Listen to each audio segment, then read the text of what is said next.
আসসালামু আলাইকুম, good morning everyone. আজকে সকালবেলায় উঠে ওয়েদারটা খুবই ঠান্ডা ঠান্ডা ছিল, তো ভাবলাম আজকে চিট পিঠা বানাবো।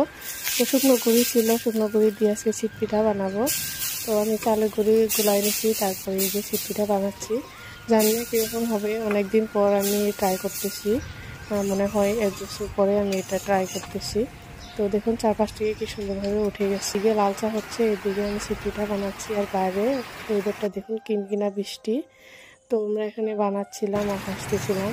তো বলতেছিলাম যে এটার সঙ্গে যদি এখন মানে মুরগির মাংস বা হাঁসের মাংস হতো কি সুন্দর লাগতো, খাইতে অনেক ভালো লাগতো।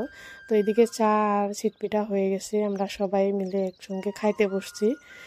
আমি ভাবছিলাম চিটপিঠা বানাচ্ছি ভালো হবে না, মনে হয় কীরকম যে হবে। তো চিটপিঠাটা ভালোই হয়েছিল, খাইতে অনেক মজা হয়।